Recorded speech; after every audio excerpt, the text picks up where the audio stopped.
CTV News with Caroline Van Vlartigan. Good evening. After a historic day, Artemis II is on its way back to Earth, but not before having set a new record for the farthest humans have traveled from Earth and before disappearing behind the farthest side of the moon and hearing a message from Canadian astronaut Jeremy Hansen. We choose this moment to challenge this generation and the next to make sure this record is not long-lived. And then it was time for the capsule to travel behind the moon, losing communication with Earth for 40 minutes before it was restored. Houston, we have you the same, and it is so great to hear from Earth again. To Asia, Africa, and Oceania, we are looking back at you. We hear you can look up and see the moon right now. We see you too. It was an anticipated blackout that former astronaut Julie Payette described as not uncommon and for astronauts sometimes even welcome. Actually, an LOS, loss of signal, is a very common thing in space. We lose signal that whenever there is an obstruction and we can't talk to the ground, things get quiet. And because the vehicle is doing well, the crew is very well trained to take care of anything. During those 40 minutes, it's going to be a time to enjoy the scenery. They're actually going to enjoy that very much. And Payette also explained how Artemis II differs from the previous Apollo moon missions. Instead of landing or being close up to the moon, Artemis is taking a much wider view from 6,000 kilometers away, allowing the crew to give new names to craters and mapping it out for future missions to come. So what they're doing now is something that nobody has done almost ever. They are looking at details on how they can record what the views are, what the features on the surface of the moon. They're looking for features that a photograph may not be telling us, advancing lunar geology really, so that we can prepare for the next mission and eventually have someone walk on the moon again. And Artemis II has now begun its slow return to Earth and is expected to arrive home on Friday. Well, back here on Earth, a small town in the Upper Laurentians is suing the Quebec government for $12 million in damages for failing to properly maintain a local dam. Residents of Chute-Saint-Philippe near Mont-Laurier were forced to quickly evacuate their homes in December of 2023 for 11 days because it was feared the dam would collapse. The town is now asking for $12 million for costs related to the evacuations. It's a case that could set a precedent across the province. The opinion of many people, including some engineers from Quebec government itself, are saying that those infrastructures are not safe. Quebec government are not providing the sufficient resources in order to keep them secure. And yeah, it's clearly a Quebec problem, way bigger than Chute-Saint-Philippe, that's for sure. And the mayor of Chute-Saint-Philippe says his town is not equipped to notify and implement emergency measures should the dam give way. Well, CIQ leadership hopeful Bernard Drainville got some high-profile support today. Cabinet Ministers Simon Jolin Barrette, Sonia Bélanger, and Jonathan Julien say they are all backing Drainville. Jolin Barrette says that Drainville is best suited to promote nationalist views. He's the one that will be able to pursue our heritage on what we did on the third way, about the fact to defend our values, our autonomy inside Canada, our rights. And the other candidate, Christine Frechette, has support from a greater number of MNAs. The new leader will be chosen on Sunday. There was a dramatic fire this afternoon in a vacant building on Saint-Laurent Boulevard. The building just north of Sherbrooke Street was already mostly demolished, but the fire was brought under control in a couple of hours. It did, however, spread to an adjoining building. 2 families were forced from their homes, but should be allowed to return by tonight. There were no injuries. A group representing restaurants across Canada is asking the provinces to allow eateries in rural areas to hire more temporary foreign workers this summer. Ottawa has said it will raise the caps on foreign workers from 10% to 15% and automatically extend visas from 1 year to 2, but only if individual provinces ask for it. The Association of Restaurants says many eateries in smaller rural towns in Quebec will just not be able to stay open, even with student workers, unless they're able to hire more temporary foreign workers to work in kitchens. It doesn't mean that every restaurant's going to benefit from this. A lot of restaurants are nowhere near that 10% cap. But for those who are, getting that extra 5% would be very beneficial to keeping their doors open, keeping their operating hours the same. Running that 24/7 drive-through, for example, is very difficult in more rural parts of the country. And the association estimates that there are currently 70,000 positions left unfilled in Canada's restaurants. Voting day is next Monday, but today was the last day for advance polling in 3 federal by-elections. One of the ridings is in the Quebec riding of Terrebonne, which is seen as key, with polls suggesting a tight contest between the Liberals and the Bloc Québécois. The other ridings are in the Toronto areas of Scarborough Southwest and University Rosedale. If the Carney Liberals win 2 of those 3 ridings, they will secure a majority government. The rising cost of fuel brought on by the war in Iran has major Canadian airlines introducing fuel surcharges. Air Canada has already adjusted its fares and is also considering cuts to some of its major routes. Air Transat has introduced fuel surcharges on its flights to Europe, and WestJet will be reducing some flights and adding a $60 fuel surcharge for certain bookings starting this Wednesday. What WestJet has done, instead of flying 5 or 6 frequencies a day between Calgary and Winnipeg, or Calgary and Toronto, they're reducing it by 1 or 2 flights a day. So they're not abandoning any city pairs that they're flying. They're just reducing the frequencies. So that's an easier sell to the Canadian traveling public. They'll just dense up the airplanes, put more passengers on existing flights. But your trip will be adjusted because the flights you originally booked on have been canceled. So it's not so much abandoning; it's just reducing. Meantime, gas prices are now over $2 a litre. So with those rising prices, will more people choose to go electric with their vehicles? Here's Angela McKenzie. The price at the pump remains high, and there are signs interest in electric vehicles is also going up, according to Electric Mobility Canada's president, Danielle Breton. I've spoken to some dealers, and some of them said, EV sales have gone up 30%, but for others, it's gone up 50 or 100%.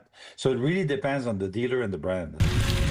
According to a report from rates.ca, the number of EV insurance quotes jumped 40% in March compared to a year earlier. EV sales in Canada had been in a slump. Breton says a combination of gas prices due to the conflict in the Middle East and the return of federal rebates are making people EV curious. Both of these elements make for a lot of interest. Automotive journalist Mathieu Saint-Pierre adds the low cost of electricity in Quebec is also a factor. Charging up an EV is a heck of a lot less expensive than filling up even your compact car. So EVs right now at this very moment makes sense. There are around 500,000 fully electric vehicles on Quebec roads. For many, the cost of EVs are simply out of reach. But with Chinese EVs set to hit the Canadian market later this year, things could change. There are some projections that some Chinese-made EVs that will be imported here could retail well below the $30,000 mark, even below $25,000. That remains to be seen. Breton believes EVs are here to stay. 95% of people who buy electric cars will never go back to a gas car. And while gas prices could be driving more people to consider buying an EV, question is, will it last? Price at the pump goes back to $1.25 a liter. People are going to be like, you know what? I'm going to keep my Corolla or go buy a new Honda CR-V. Because more often than not, the almighty dollar will always have the final word. Angela McKenzie, CTV News. Ottawa, meantime, wants to know what people think of LED headlights. Transport Canada is surveying drivers after getting complaints from people who say the LED headlights are just too bright and create too much glare. It began after the City of Vancouver asked the federal government to intervene. The survey is on the Government of Canada's website, and people have 2 more weeks to make their views known. Well, it turns out that 3 times was not the charm. It was disappointment tonight for Lady Gaga fans in Montreal. After 2 successful shows at the Bell Centre, she had to cancel her 3rd show at the Bell Centre tonight. Lady Gaga says her doctor advised her not to sing due to a respiratory infection. There is no rescheduled date and ticket holders will get refunds. After tonight, Lady Gaga's Mayhem Ball has just 2 more dates, one in St. Paul, Minnesota, and one at Madison Square Garden in New York on April 13th. And Habs fans are getting ready to light up the Bell Centre in what is promising to be an exciting spring for Montreal sports fans. Here's Kelly Gregg. Jersey scores! Canadiens win it! They're back. It's a 100-point season for Montreal. With both the Canadiens and the Victoire in the playoffs, more of these Hudson shoots, scores! means more of these.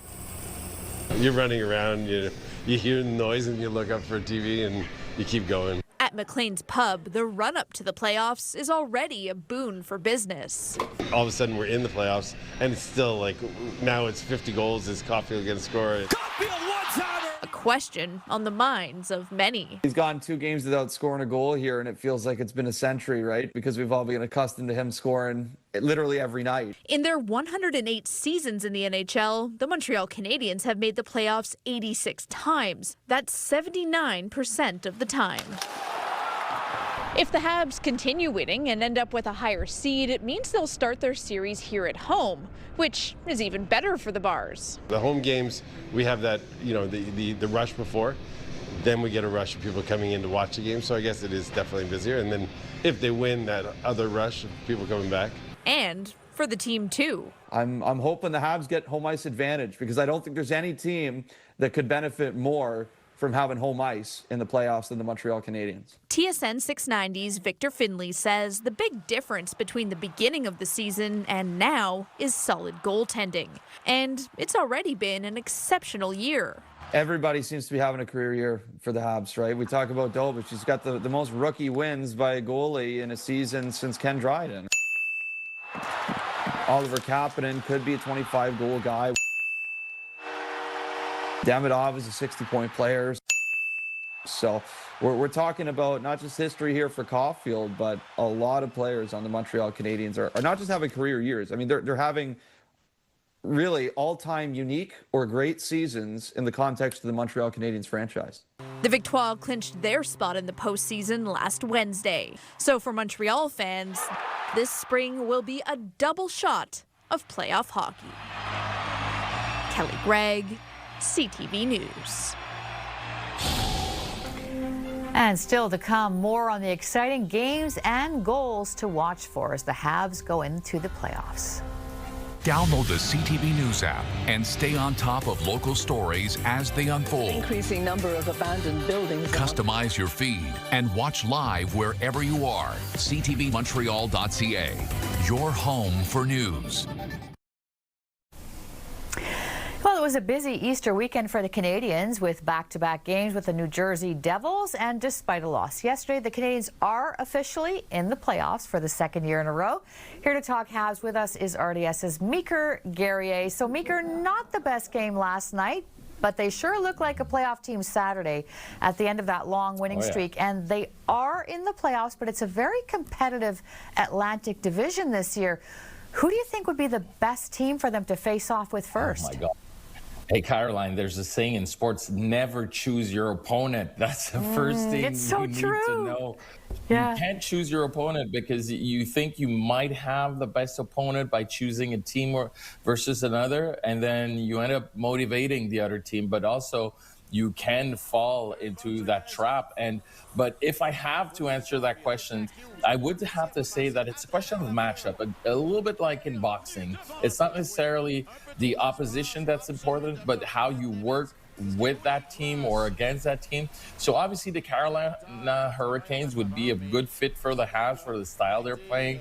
They're not the toughest team. And on the opposite side, I would say the Buffalo Sabres would be a very hard opponent, especially if the series starts in Buffalo. But you know what?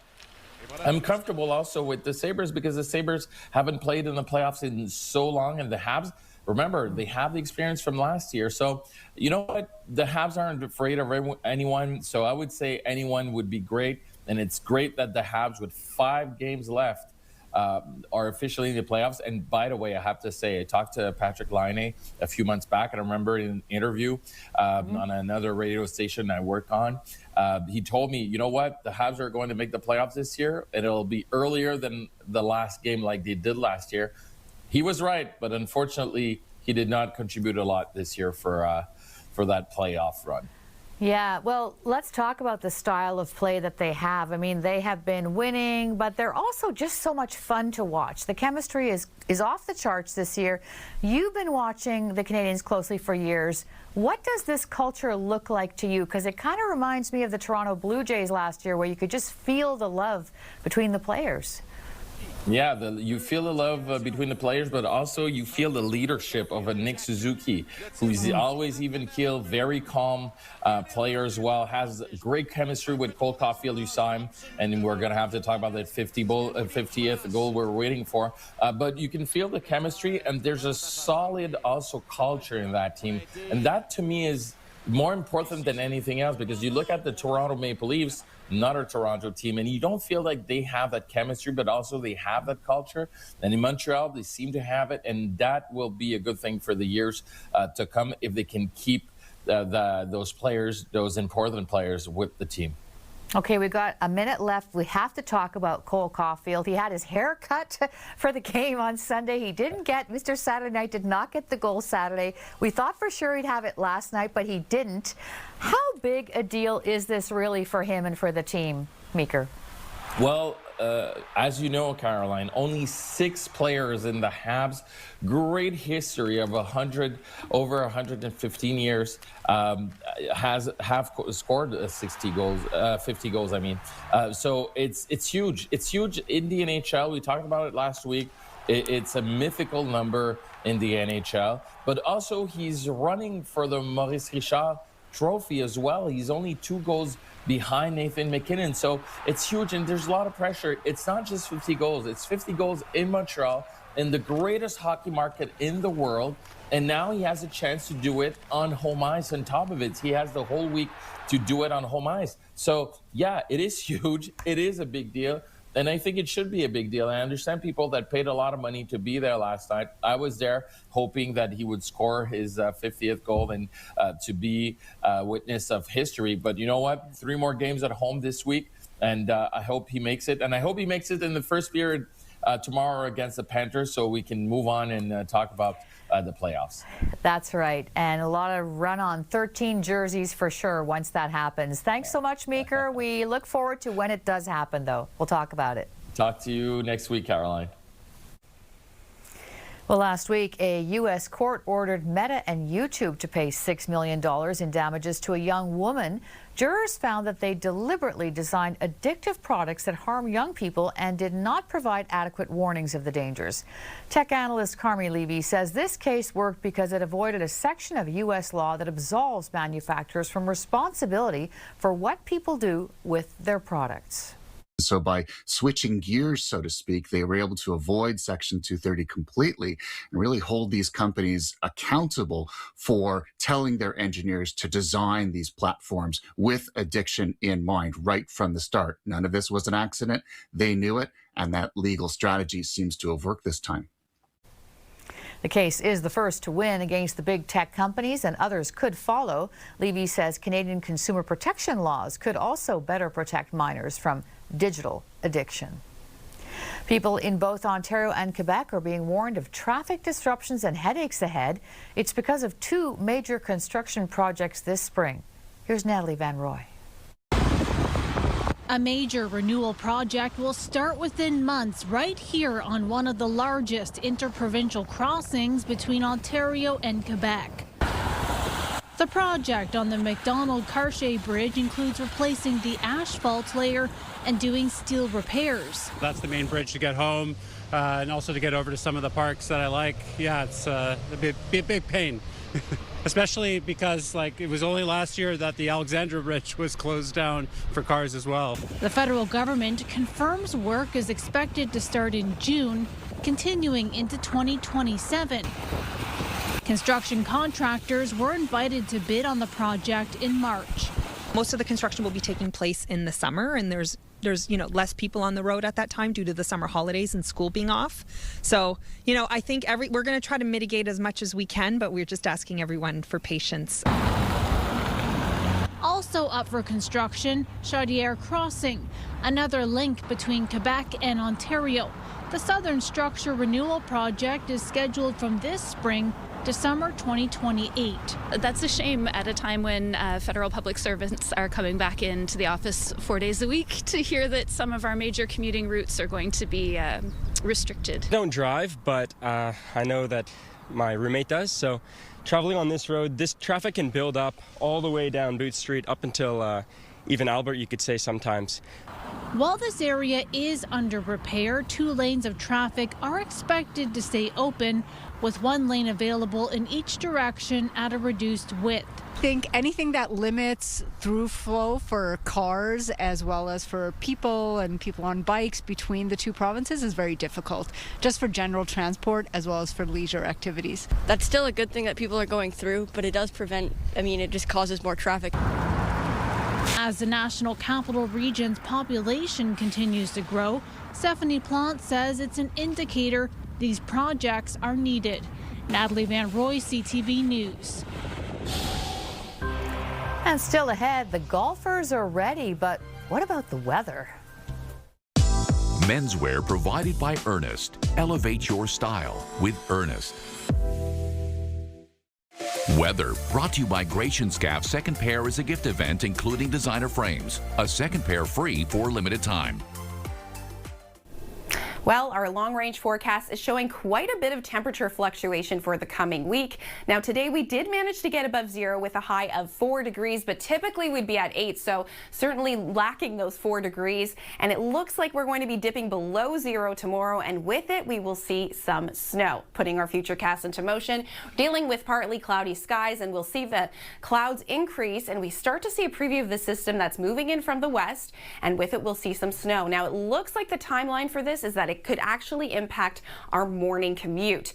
By around noon, the majority of that system has pushed eastwards. We still hold on to some cloudy skies, but we are looking at some sunny breaks. And then after sunset, we will start to see some clearing as we head into our Wednesday, where we're calling for some sunshine, which is good news, certainly after the few cloudy days we've been dealing with. Now, in addition to all this, we will be dealing with winds gusting up to 50 kilometers an hour overnight. So that -5 as a low will feel like -14. Tomorrow morning, we could see around 2 centimeters of light snow, once again with winds gusting up to 50 kilometers an hour. But those winds will calm down into the afternoon, and they'll be coming from the northeast at 20 kilometers an hour. And we're looking at a daytime high of -1 with cloudy skies and a few sunny breaks. Looking at our longer range forecast, we can see that temperature fluctuation I was referencing. So Wednesday, we're seeing 6 degrees, which is certainly closer to the seasonal 8 with lots of sunshine. It'll be a nice day. Thursday, we're looking at a mix of sun and clouds, but a mild 15 degrees, certainly going to enjoy that. Now, come Friday, we're anticipating around 6 millimeters of rain, but once again, a mild 11 degrees, which we'll see as well on Saturday, calling for a mix of sun and clouds. So it's looking like Saturday will be a nice day. Sunday, we could see around 5 millimeters of rain overnight, and 13 is a daytime high. And this time next week, a nice 16 degrees, but along with that, some more rain. Well, despite the forecast, the Club de Golf International 2000 in Lacal opened for its 2026 season today. Golfers braved the cold, and some snowflakes at this morning's tee-off. The public golf course, located 45 minutes north of the border, is often the first one to open in the province for the season. It's the official opening for the season, which unfortunately is 3 weeks later than last year. So we thought spring would never come. A lot of people want to play. As soon as the communication went out, tons of calls within half an hour. Probably the coldest opening one I've been to, but we'll see how it goes. I've been waiting all winter to play. I've been playing indoor all winter, once a week, so I'm really happy to be here today. My season is starting right now, and I feel just in my element. I feel just good. Great. Some hardy golfers. And that wraps it up for us tonight. For the latest news, you can listen to the Andrew Carter Morning Show at 5 on CJ 8800. And of course, you can always head to our website, ctvnewsmontreal.ca, for extended coverage. Thanks for staying up late with us. Stay warm. We'll see you again tomorrow.